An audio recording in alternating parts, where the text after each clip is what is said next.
Hello, everyone. Welcome to our YouTube channel, Power Within. I hope you all are doing great and you all are staying safe. My name is Afriti, and you are watching Insiders Inside Season 3. Today, we are going to talk about animal assisted therapy. We'll be talking about what is animal assisted therapy and why is it required, and also what is the scope of becoming an animal assisted therapist in India.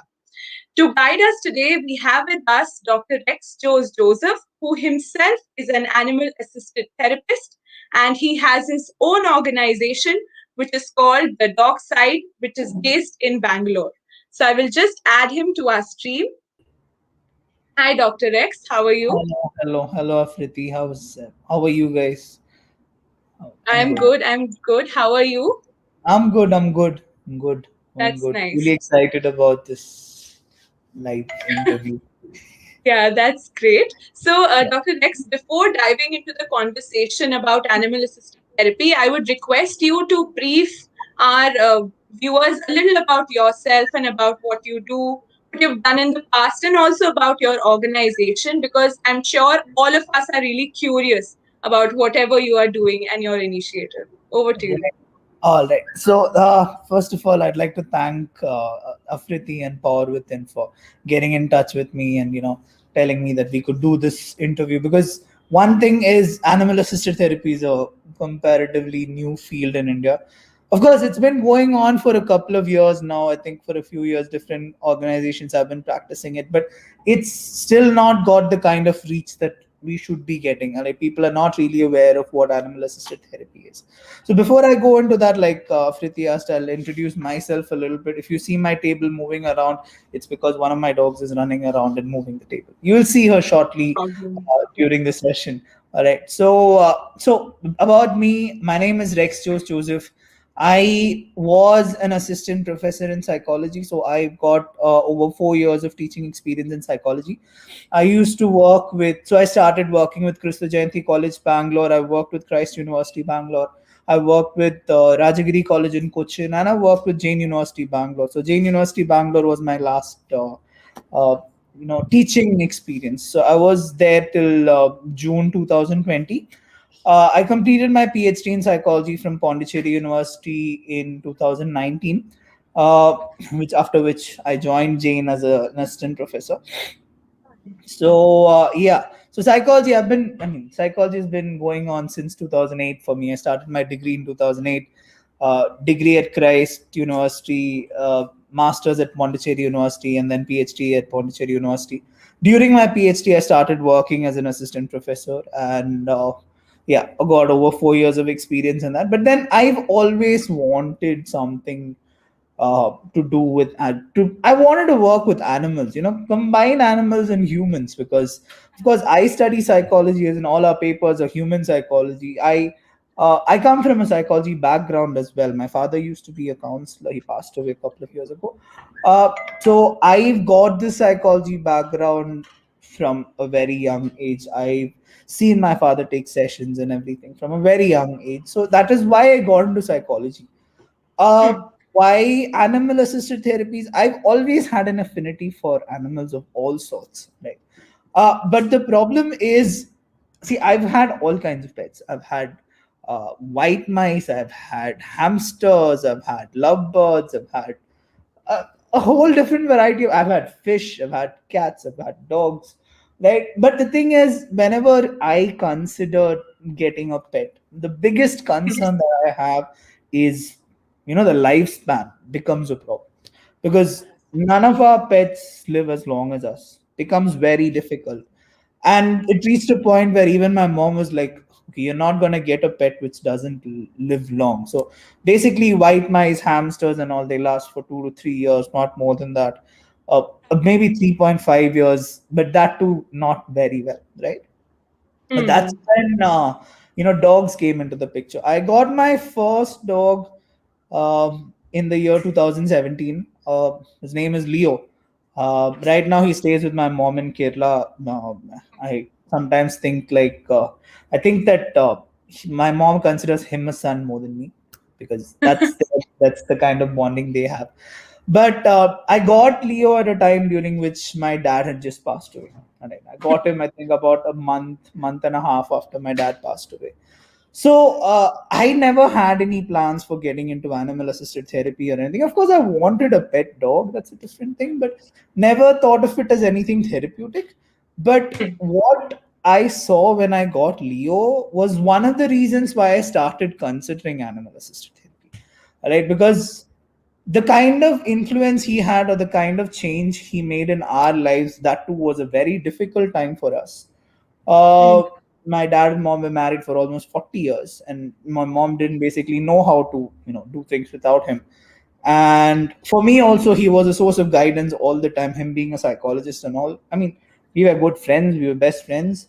So at that point it became very difficult because he passed away all of a sudden. Of course, he was suffering from a heart condition, but his death was all of a sudden. We couldn't really digest it. That was the Hmm. point during which Leo came into our lives. And I saw that in the span of a month to both of us were kind of becoming okay, because he was there, he was all around. If we're feeling a bit low, he used to just come cuddle up right next to us. And then of course this plan kind of started from there, I think from 2017, when I got Leo. But then again, the problem is, when you have a dog at home, unlike most of the other pets, for example, you have a hamster, you have a white mouse, they can spend quite a bit of time in their cages, right? And the thing is, if you give them their exercise wheel, they will get all the exercise they want in a space which is as small as an aquarium, right? But when Yes. you have a dog, that's not the case. You've got to be there. I initially used to tell people that at least for the first 6 months you've got to be there full time, and then you can leave them alone. But it doesn't really work that way either, right? You Hmm. want a dog, you want a well tempered dog, a dog which behaves well and everything. You've got to spend quite a bit of time, which is why I realized that I cannot do this unless I consider doing this full time. Okay, someone's come to say hi. Hi, say hi. Hi. That's Hope. She is not officially a therapy dog yet, but yeah, she will Okay. be a therapy dog soon. My therapy dogs, the boys are inside, they're sleeping. But she will be coming in and on of the interview. No problem. No Right? problem. So that's I told you, when you have a dog, it's a 24/7 job. I mean, having a Hmm. dog itself is a 24/7 job. Right? You've Hmm. got to Definitely. feed them, you've got to take care of them, you've got to give them their meals, you've got to make sure they get the right exercise, you've got to make sure that they're taken for their walks, you've got to make sure that they're mentally and physically occupied, right? You've got to tire them out. All these things are important when you have a dog at home. So whenever I thought of this animal assisted therapy venture, the thing is, you cannot do it with a full time job. Right? You cannot like get the dogs at home, keep them at home, go for work in the morning, come back in the evening, and then practice your sessions, because you've got to work with these dogs throughout. And then when I started further looking into animal assisted therapy, I realized that therapy dogs go through a different kind of training, something that we don't They do. usually do for Hmm. our pet dogs. And then, of course, I was not even a dog trainer at that point. Now, of course, I'm a certified trainer too. But earlier, I was not a dog trainer when I started the venture. So when my boys went in for training, they were in training for about 3 months at a center in Delhi. So my dogs are the first dogs to fly out of Bangalore airport post the lockdown.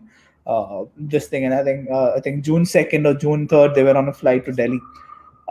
Then I realized that therapy dog training is a bit more intense and not like what we see. Usually, when we see therapy dogs or we see people having therapy dogs, we just see the finished product, right? We just see what these dogs do, and then we have that wow factor. They're like very cute, they're very nice, they behave very well. But then what happens is there's a lot of training that goes in, and it's not only the day. I mean, the training during the initial time. Every day is a training session. Every day is a isn't you've got to keep working with them, you've got to keep exercising them, otherwise of course they fall back into the regular pet dog pattern. So when I sent them for the training, by then I had decided that okay, I'm gonna give this a try. I'm gonna try out animal assisted therapy, and that is one reason why I quit my job from Jain University and then got into this full time. Got into animal assisted therapy full time. So then we started off this venture. called the DogSide. I've got a couple of other people also who are my teammates, my partners, right? And we started this idea. I mean, we started this the venture called the DogSide. Now we are a registered organization, and we've been registered since Jan 2021. We recently registered. We provide all sorts of animal assisted interventions. Uh, so this can be either for kids, it can be for adults, it can be for corporates, it can be for schools, it can be for hospitals. But again, due to the lockdown and the the pandemic situation and everything, we don't have a lot of. The thing is, animal assisted therapy cannot happen online. It happens because of the interaction with the pet, interaction with Afriti. I think we lost you there for some time. Sorry, I'm facing some network issues. I'm really sorry for Uh, that. Yeah, no problem. So yeah, like I was saying, animal assisted therapy works in the presence of the animal when you interact with the animal, etc. So it's not something that you can really do online. Of course, there are people trying it out now, but I don't see the full effect coming in unless there's actual interaction. So we are slowly reaching out to people. We're trying to see whether we can get clients, we can get corporates, we can get hospitals or schools. We've already had a couple of sessions with a couple of pediatric centers where we deal with special needs children. We've had a couple of sessions with different corporates where we go, we take the dogs, everyone has a fun time. So the thing is, each kind of animal assisted intervention, be it therapy, be it activity, be it education, it all has a different set of objectives. So some of them are very specific, some of them are more general, right? Depending on the crowd, depending on who the client is and everything, or what the requirement of the client is and everything, right? So we offer all different kinds of animal assisted interventions, which are again animal assisted therapy, animal assisted activities, and animal assisted education. Recently, I've also started training dogs because, of course, I love working with them. And when I went to finish my training as a handler for Thor and Loki during their training, I also got trained as a trainer myself. So I've also started training dogs, which is really nice. I mean, I feel really good doing it when you see the changes coming in them. It's a really good feeling, right? And of course, then we also offer the regular counseling and psychotherapy, because at the end of the day, our entire team consists of psychologists, so we do that as well, right? Yeah. So, you have mentioned a lot about assisted therapy and also about your organization. So, I'd like Right. to know from you a very basic thing. What is animal assisted therapy and how does it help? Because a lot of us are really curious, and this is not mainstream, this type of therapy, unlike CBT and the other therapies that are available around. So, if you could Right. just brief us a little about animal assisted therapy. Right. Okay. So animal assisted therapy is, like the name suggests, it's a therapy in which the animal is assisting you. Right. Now, it's not Hmm. only dogs who are used for animal assisted therapy, a wide range of animals are used. Now, most people tend to use dogs because they are one of the most trainable animals when you're talking about animals in general. Of course, equine assisted, horse assisted therapy is also picking up popularity, right? But like I said, it can be any animal. I know people who consider snakes as therapy animals because they like or they're comfortable with us. So it's all about what works for you, for the client, right? Now, animal assisted therapy in itself, I wouldn't really call it a therapy. It is mostly a supplementary therapy. That's why we've got to do it along with another therapy. I can give you a simple example. For example, you're working with special needs kids, right? So when you're working with Hmm. special needs kids, you've got occupational therapists, you've got speech therapists, etc. Now, what I would do, or what I did when I went to the centers to work with these kids, I had a couple of sessions, was, instead of just having a session with me, one of my boys and the kid, what we do is we help the other therapists, right? So, what animal assisted therapy does is, or what the principle behind it is, when you interact with a dog. So, I'm using dogs as an example here because I Yeah. work with them, right? So Hmm. it'll make it easier and Right now most of the mainstream animal assisted therapy programs are using dogs because, like I said, apart from equine assisted, but of course for a horse assisted thing you need much more space. So I'm going to stick to the example of dogs. Yeah, sure. Right now, what happens when you pet a dog? Right, when you pet a dog, there's something called, I mean, psychology students would know, we've got the release of oxytocin and you've got the release of endorphins in your body, which is scientifically proven. It's studies have been done and it's shown that when you pet a dog, when you interact with a dog, or if you are somebody who really likes dogs, even the sight of a dog, even the sight of a dog, or let's say, when you see pictures of dogs, like really cute dogs on the internet and things like that, you feel happy, right? Yes. So oxytocin is basically something that makes you happy. All right, it's that hormone that makes you happy. It's that neurotransmitter. And then endorphins also. So it's not about making you happy alone. It's that you become more pleasant. All right, you Hmm. become more happy. Your body metabolism stabilizes, so your heart rate becomes better, right? So if you, I mean, when you look at most of the therapy situations, like I'm talking especially about psychotherapy or counseling and things Hmm. like that. See, when you go to a medical doctor, right? You go to a MBBS doctor for a physical condition, even if you do not give them the entire details, now you have 100 different kind of scans which will tell you what exactly is wrong with your body, right? They can scan each and every part of your body. They can figure out what's wrong with the body.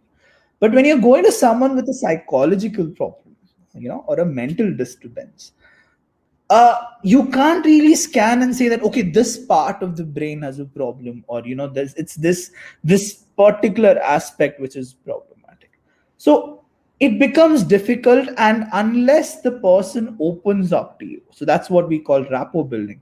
And rapport building is a very important aspect when it comes to any kind of a counseling situation. Rapport building is one of the most important aspects of counseling or psychotherapy or any kind of psychological counseling or therapy. Right now, what happens is a lot of times that rapport is not built properly. People have, Hmm. of course, because when you go to a psychologist, you have to start divulging all that information which you don't really want to talk about. I mean, let's be honest here. Why do most people do not want to go to a psychologist? Why do they not go? Because when you go there, you've got to start talking, right? And it's not your day-to-day talking where you talk about all kinds of stuff on the earth but not about yourself.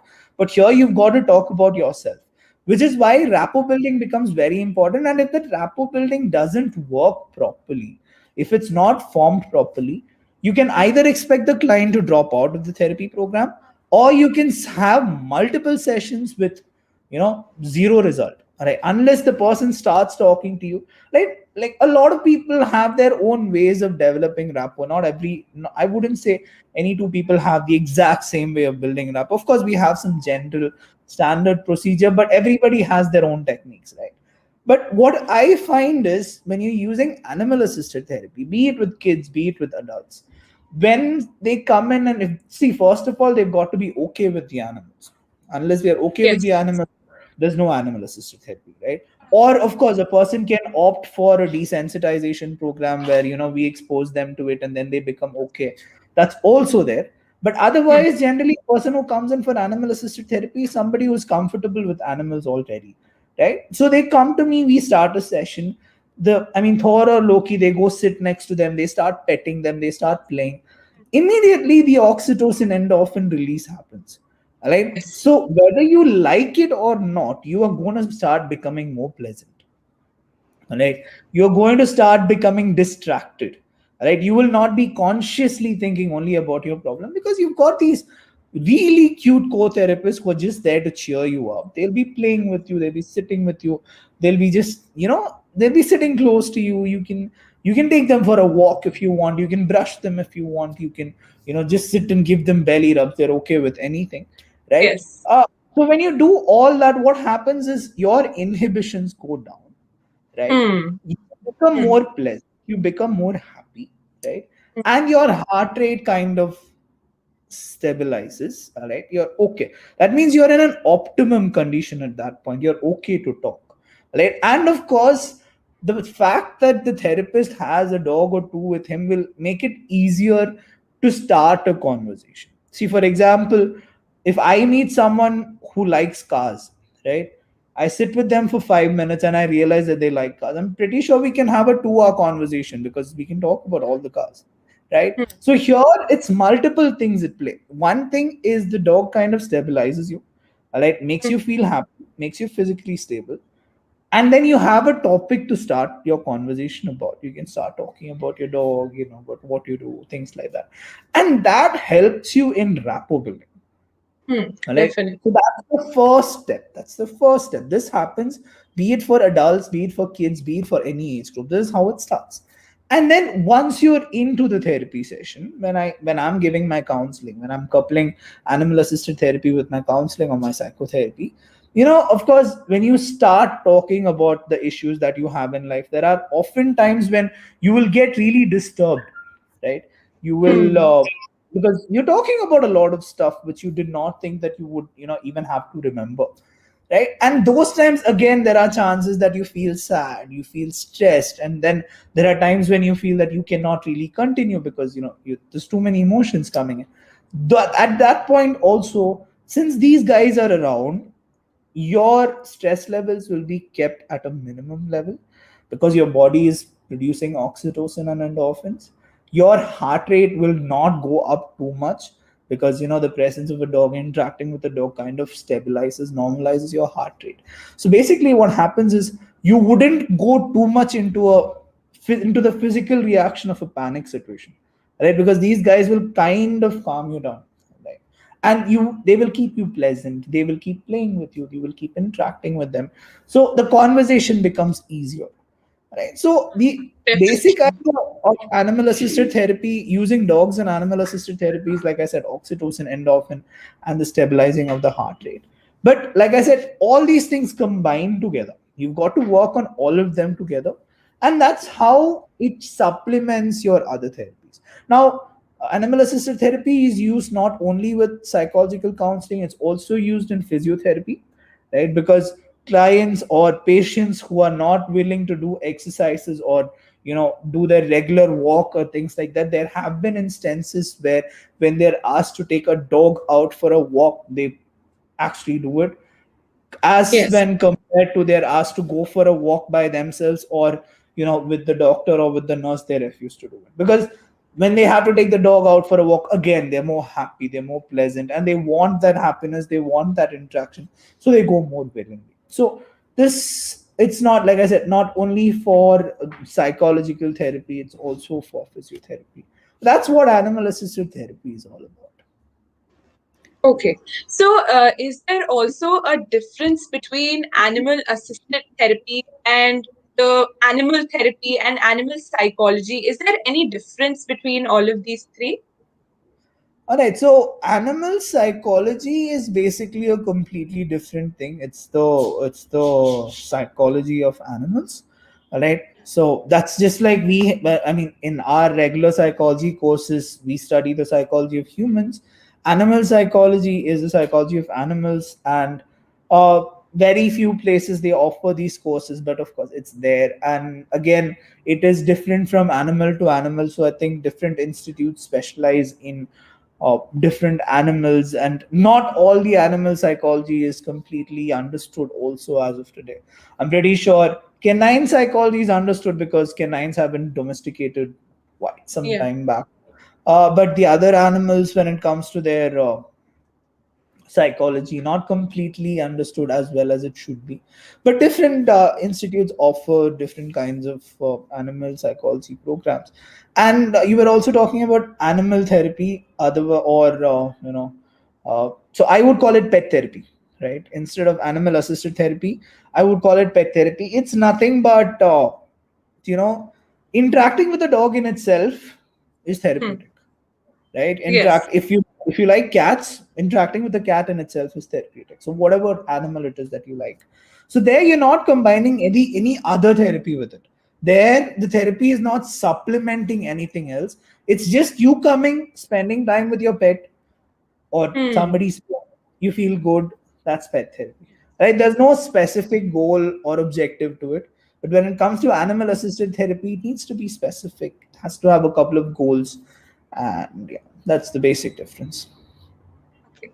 Dr. Rex, I'd like to know from you that who benefits from animal assisted therapy? Like, is there any certain section of people who benefit the most, or the specific disorders or clients who benefit from this type of therapy? All right. So I see. As of now, animal assisted therapy is used for all kinds of crowds, right? Starting from children all the way to adults. Because for adults, it's found that the presence of an animal is often a soothing experience. Because of course, they are people who sometimes are left alone at home because their kids have to go to work, grandkids have to go to work, etc.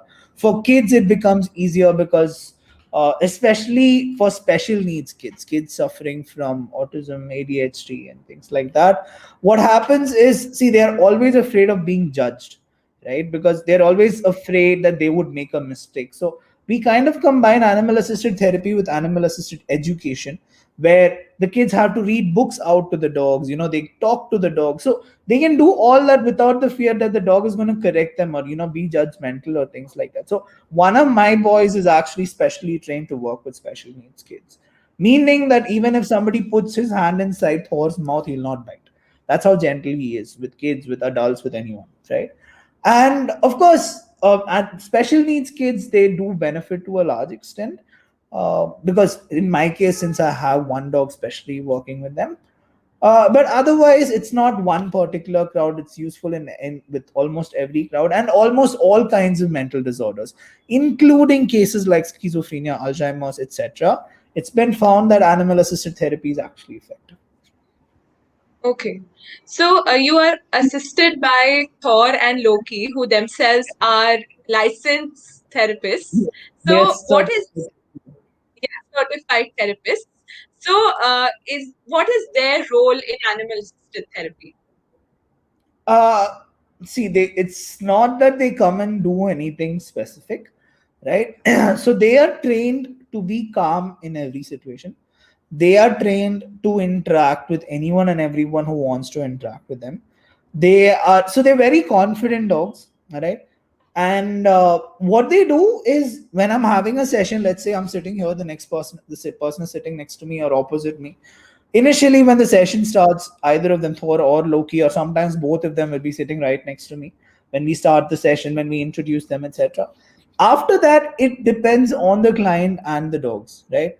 The client can choose to call Thor or Loki towards him, right? So then they'll be going and sitting next to him. They can pick them up, they can keep them on their lap, they can sit on the floor with them, they can do anything they want. So basically, these guys, I mean, therapy dogs in general are trained to be so calm that anyone can interact with them and they would not react. All right. So, I mean, if you take a pet dog, for example, it might not like being touched all over the body, right? Or it might be okay with it when the owner does it, but if somebody else tries to do it, might not. Or some dogs would take more time to warm up to other people, etc. Right? Now, therapy dogs, they don't take time to warm up to people, right? A person comes, they sit next to them, they're friends already, right? Okay. So that's their role. It's like I don't have to spend time introducing them to the dogs, right? As soon as they come sit, they're friends. As soon as we start talking, they're friends, right? So they just come and then they would behave according to what the client needs. Like, for example, if the client is very disturbed or not very active, they will try to get the client to be active. They probably nudge them here, there, try to get them to pet them, make them more interactive, right? If the client is already interacting with them, they would just go with the flow, right? So therapy dogs, what they do is nothing specific. They're not service dogs.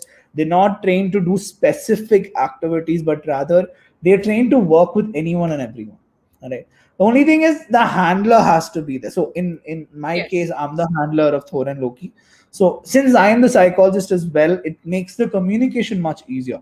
For example, if the handler is a different person and the psychologist is a different person, then the psychologist has to communicate things to the handler, who then has to communicate to the dog, and then it has to happen. In my case, I'm the psychologist and I'm the handler. So the communication becomes much easier. But in general, the role of these guys is just be calm, be with the other person, be with me, help us build that rapport, help us take the session forward. That's it. Okay. At this point, I'd like to tell my viewers that Dr. Rex is willing to take your doubts. So, if you have any kind of questions related to animal assisted therapy, then you can put it in the live chat, and we are willing to take your doubts and we will try to answer them as much as we can. Moving on, Dr. X, moving to the academic side now. So, I'd like to know from you, what is the eligibility criteria to becoming an animal assisted therapist, especially in India? All right, really nice that you asked that question. It's something that I always address during the workshops that I conduct. So we also do workshops from the dog side every now and then for animal assisted therapy. Now, coming to your question, see, as of now, we don't have any regulatory body for animal assisted therapy in India. Right? Hmm. It's not only in India. In most places around the world, there are different organizations that will certify your dogs as therapy dogs, because they've got to go through a particular assessment. They've got to go take a certain test. The handler and the dog have to take the test, and they have to become certified as therapy dogs.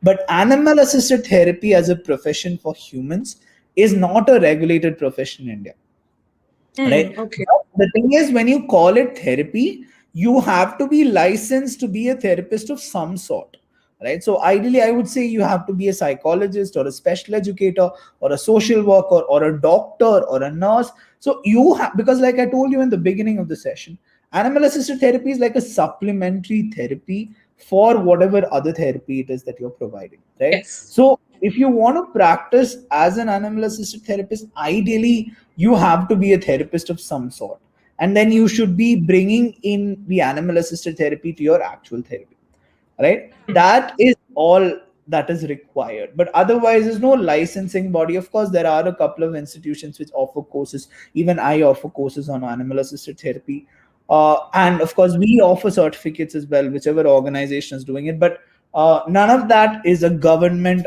authorized certificate, or there's no regulatory body. But for that matter, I would say even psychologists, apart from maybe clinical psychologists, do not have a regulatory body yet in Yes. India. There's some news of something coming up soon, but it's not a regulated profession.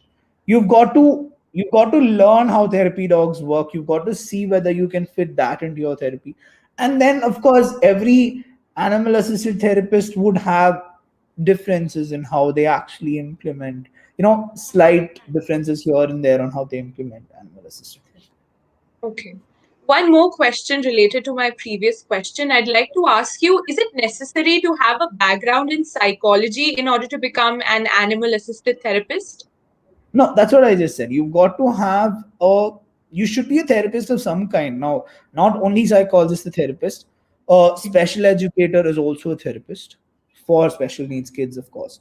A social worker is also trained to give some sorts of therapy. Of course, not the kind of therapy that psychologists give, but some sort of therapy. Doctors Hmm. give. So, like I said, it also applies in physiotherapy. It's not only for psychotherapy; it's also for physiotherapy. So a doctor can also choose to introduce this into his or her program, right? Any kind of a physical or mental health worker who is a licensed physical or mental health worker can implement animal assisted therapy into the different therapies that they provide. Okay. I'm really curious, Dr. Rex, to know what is the work atmosphere of an animal assisted therapist? Like in other therapy sessions and psychology sessions, we have a room and then we have a desk, we have files, we are writing things. So is it the same in the case of animal assisted therapy, or you can take therapy sessions in parks as well? So what is the work atmosphere like? All right. So, like I said, we started during the entire pandemic, quarantine, all Hmm. that situation. So, we've not really had a lot of face to face clients. And I told you in the beginning that animalistic therapy works with face to face clients because you need that interaction with the pet, right? But right now, I function out of my residence. And Okay. when somebody comes in for a session, I go to the park nearby. Right. So, because see, you can do the session indoors as well. Like, there's nothing wrong in doing the session indoors. But what I feel as a psychologist is a person, when he comes in for some kind of a psychotherapy, is definitely going to be, uh, you know, he's going to have certain restrictions, certain inhibitions, etc. So the point of adding these animals into the mix is so that they give up some of those restrictions and the inhibitions and become more free to talk.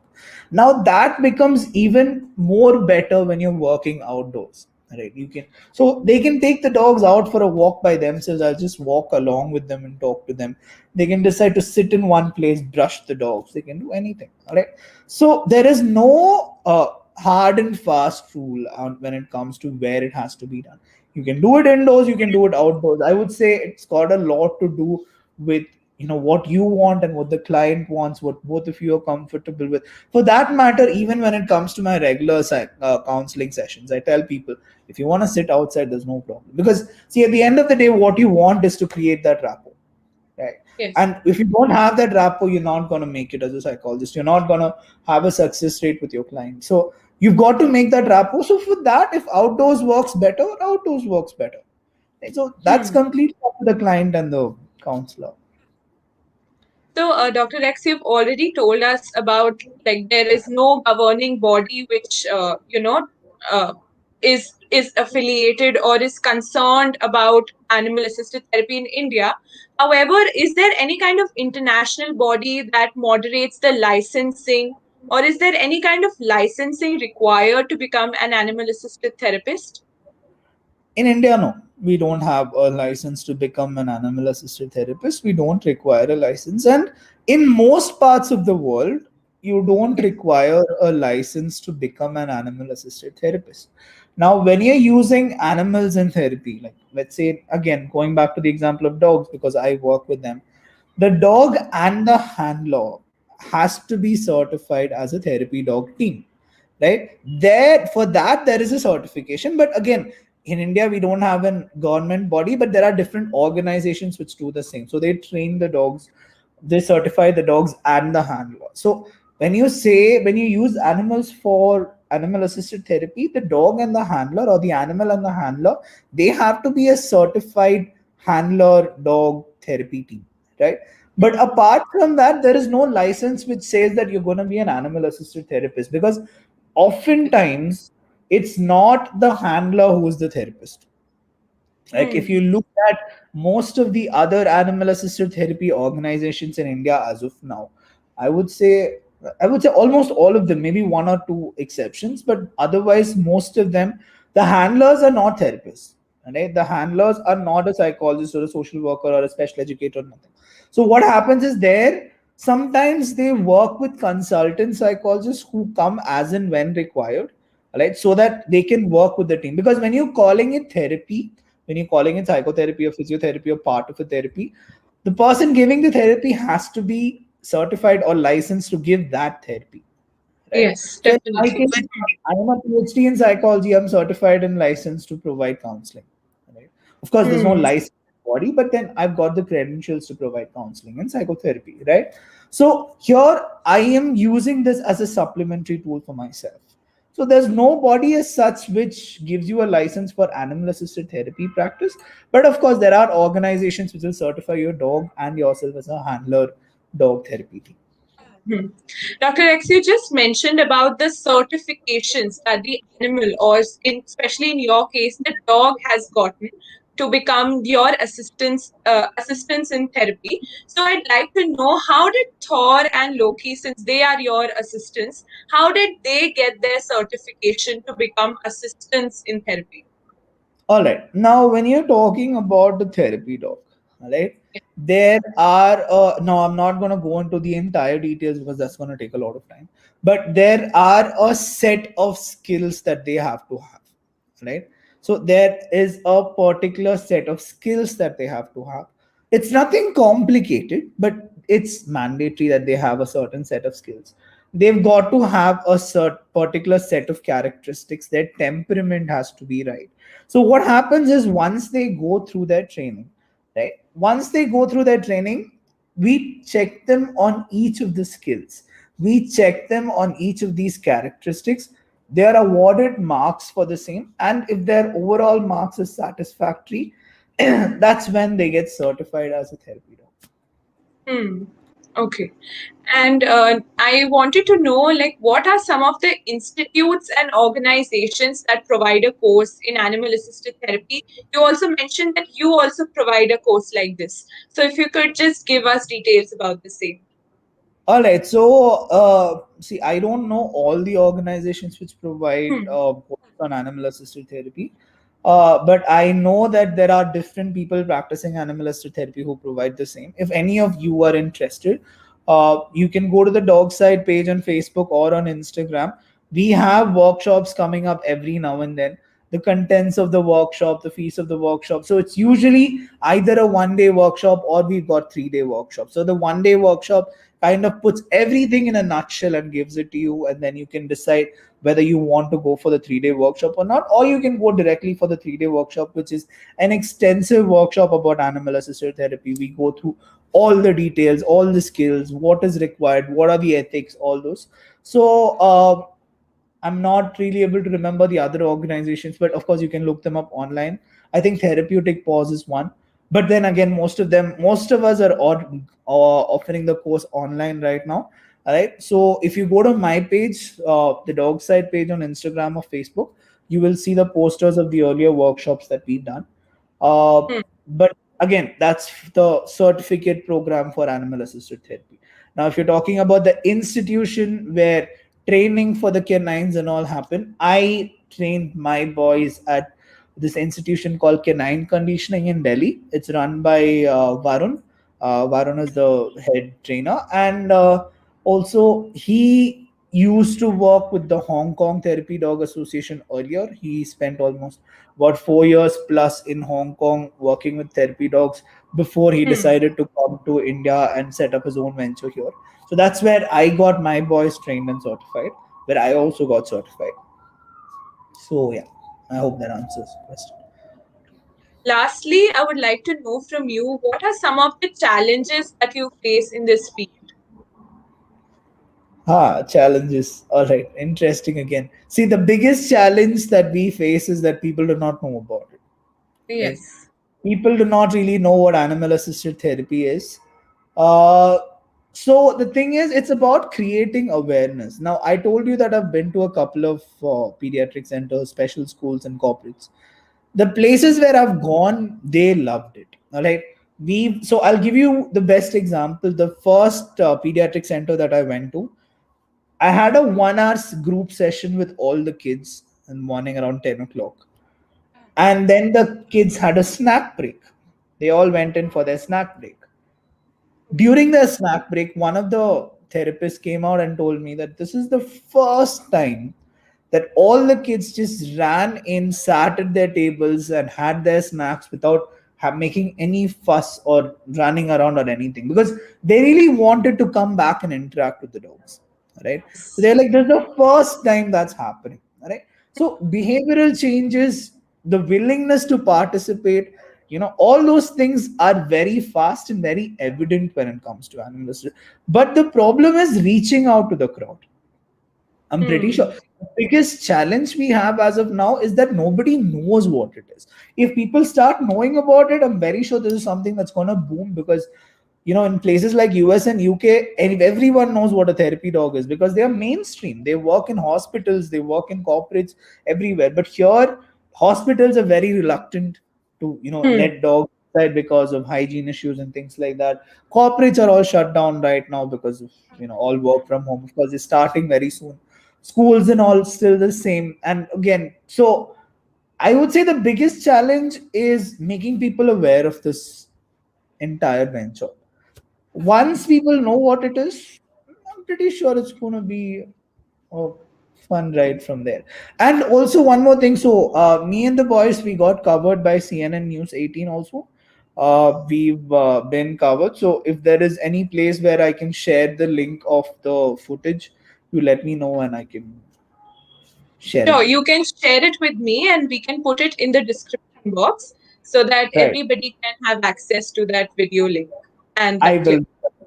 Yeah, I will Yes. do that. So now I would like to give the floor to you, Dr. X. If there is any kind of suggestion and any kind of advice that you want to give to the future animal assisted therapists, and also if you could show us your boys, your assistants, that would be great. So over to you.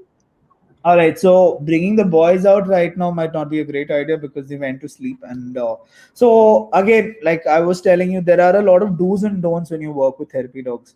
One thing is, unlike your pet dogs who are outside all the time or running around all the time, therapy dogs stick to a very strict schedule, right? So on days when they're working, they're working.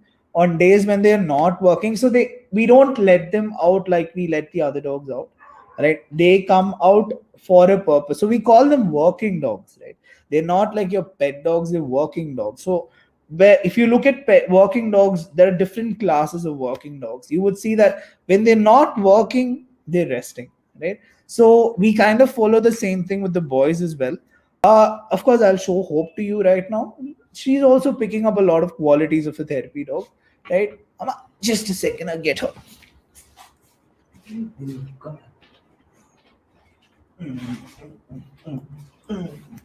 There you go. Hey, say hi. Hey, hi. There. She's also a bit sleepy. So what happens is with us, we kind of follow the routines for all of them. And I am kind of in the process of training her as well to become a Okay. therapist later in the future. So, there are certain things, certain qualities that they pick up when they're in training. So you can see, I mean, usually they're calm and composed. Of course, she's not as calm as the boys. The boys, you can literally pick them up and hold them like dolls. They will not move. They will just stay with you. But she is, of course, in the process of getting there. But otherwise, for people who want to get into animal assisted therapy, first of all, I would like to tell you that it's a 24/7 job, Hmm. right? It's a 24/7 job. It's not something that you can do as a part-time job, like have a full-time job somewhere else, come back and then work on animal assisted therapy. So either you've got to be at home all the time, or you've got to be with your dogs all the time, or you've got to have someone who's going to be there with them all the time. All right. So that's the first thing. Now, a lot of people, when they get into this kind of venture, they don't understand that, and that's why when they figure that out, they decide not to go ahead. Second Hmm. thing is when you send your therapy dogs for training and they come back after training, that's not the end of their training, right? Hmm. Almost Yes. every day we keep working with them, we keep practicing with them. So whether they go for work or they don't, we keep practicing with them, we keep working with them. Otherwise, the qualities that they picked up during training might slowly fade away, Hmm. right? So it's not only about sticking to a routine. So my boys, I'll tell you the routine that they have. Morning around 9 o'clock, once they're up, we go for a solid 1 hour, 1.5 hour walk. I take Okay. both of them and go, come back, they eat food, they go back inside. Then again in the afternoon around 1:32, same thing happens. Go out for a Hmm. long walk, come back, eat food, they go into sleep. Again in the evening at around 6:37 or sometimes 6 o'clock, they go out, right? They go for a Hmm. walk, come back, eat their food, then they go back inside, right? Hmm. During at least one of these sessions, one of these walks, they have a training session that happens, right? Or Hmm. if not every day, at least once in 2 days, or it has to be done every now and then. We've got to keep working on them till the behavior becomes, for them, it's almost a regular part of their life already. So it's kind of their natural reaction now, but we got to keep the training up. If you don't keep the training up, of course, all that is going to go to waste. So all these things have to be done on a daily basis. Hmm. And you can't say that, okay, today is Sunday, I'm not going to do anything. It's a holiday for me, because there are no holidays for you. There are basically no holidays for you. There are no vacations for you. Because see, that's even when you have a dog, a regular dog at home, right? Yes. Unless you can That's take the dog along with you, or you hmm. know a good place where you can leave them and go. But even if you know a boarding where you can leave them and go, it's not that you can put them in boarding all the time. No. So I Hmm. think After I started this venture, the only time where I traveled outside was for my own wedding, and that was because I had to go for my own wedding, right? So then I had to put the boys in. I mean, all three of them in boarding and go. But apart from that, I've not had a night out in ages. I've not gone chilling with my friends in ages. So if my friends want to chill, I tell them to come home and chill with all of us here. Uh, Trust me, me and my wife, we've not gone for dinner.